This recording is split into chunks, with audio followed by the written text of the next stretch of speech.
What's going on, Jerome's? Beautiful Friday. Birds are chirping and stuff. And it's time for another Vikings news dump. Now, hopefully Michigan closes this out against UC San Diego. They're up 62-56 right now, 4:36 left in the second half. How come men's basketball won't go to quarters? Anyways, but this is the one time a year I have very strong opinions about college basketball. But whatever. Anyways, March Madness is going on. Vikings had some fun. They put out a bunch of pictures of Vikings hoopers from Harrison Smith balling out at Catholic high school, which I don't know why he went to Notre Dame. He literally went to a high school with green, gold, and white colors called Catholic with a shamrock on the jersey. I don't know. Seems like a BYU guy. Anyways, but Harrison Smith, back in the day, probably two guard. Maybe a point. I don't know. But doing all that stuff. And also, this is Inception. This is kind of fun. So it's the Vikings post. It was reposted by Knox Catholic, his high school in Knoxville, Tennessee. Then Harrison Smith reposted the repost. It's good. And the best comment on this, Dwight Nudie McLaughlin, strictly defense. Crying, laughing emoji, crying, laughing emoji. Now, you could read this as, well, Harrison Smith plays defense, so of course strictly defense. Or, I don't know. Like, are we leaning into the stereotypes? Like, is Harrison Smith a 3-and-D guy, a good ball handler, coach's son, gritty, gutty, slaps the floor when they need a big defensive stop, highly recruited by Duke? I don't know, but Nudie's got jokes. Also, I'm not the only one who sees this, right? Right? Close enough. Also, something I didn't know, Aaron Jones played college basketball at UTEP. When he was the star running back there. So UTEP, formerly Texas Western, of course, Don Haskins, Glory Road, all that stuff. Big Daddy David Lattin, woo, good times. Dunking on Pat Riley. It's awesome. But, yeah, Aaron Jones in the 2013-14 season, he played in 8 games for UTEP. He scored 6 points, looked like. He went 2 of 4 at the line, which... Aaron Jones, hey, if you're a 5'11 guard, like you can't be missing, you can't be shooting 50% from the free throw stripe. Come on, man.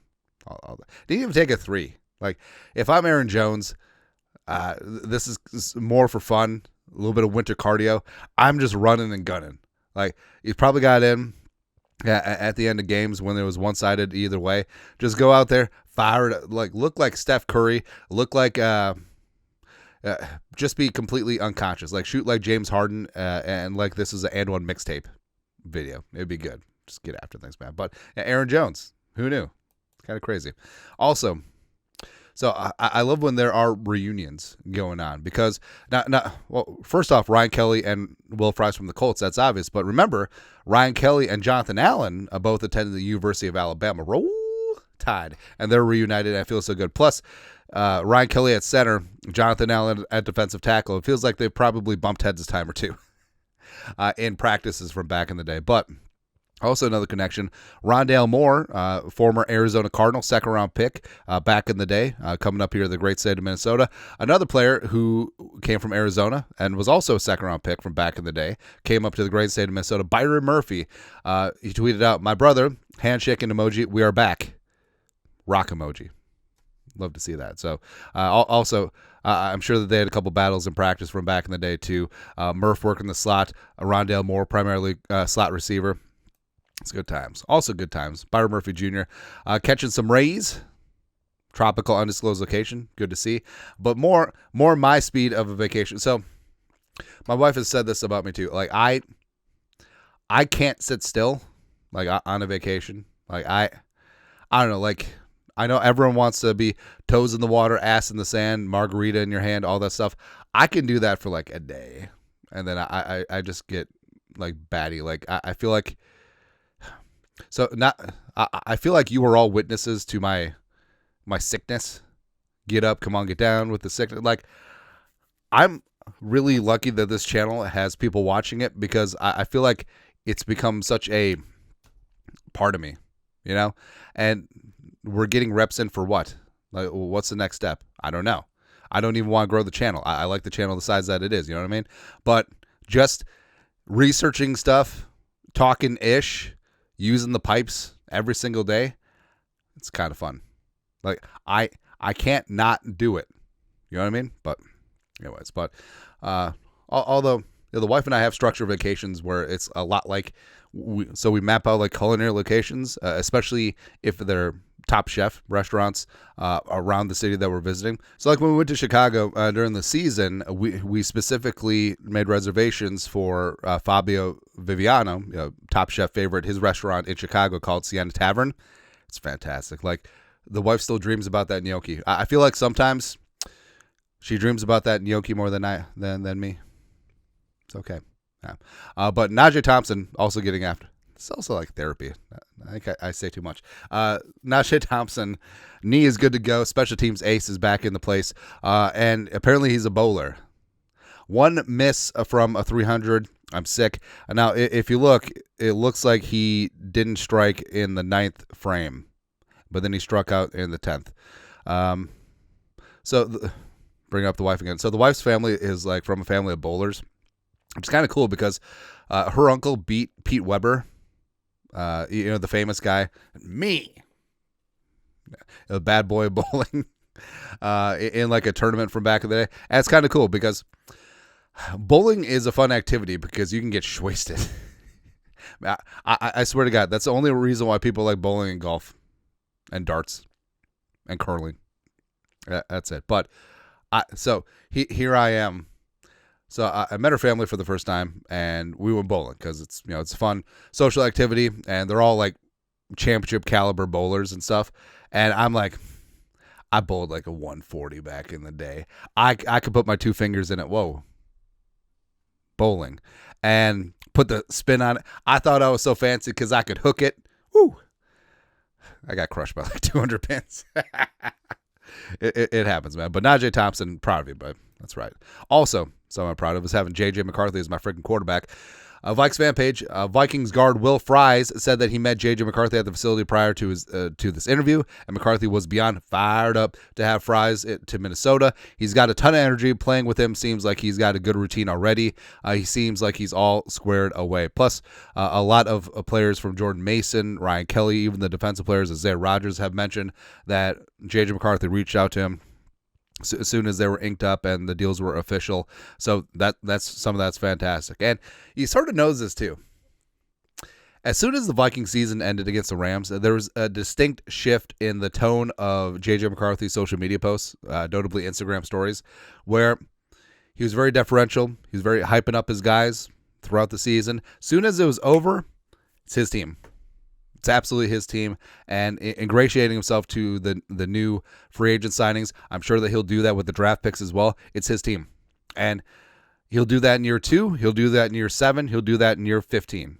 Like I think that's just how J.J. McCarthy is wired, and it's his team, and it's fantastic, man. Also, Will Fries feeding the local media jackals. I love that he wore a Viking shirt too. You don't see that. A Vikes fan page. I'm not going to be outworked by anyone. Vikings guard Will Fries credits his dad, and who had him flipping tires and wearing heavy chains during push-ups in the 4th grade, which, I don't know, man. Like, my daughter's in the 4th grade, and I don't know. I don't think she's flipping any tires, right?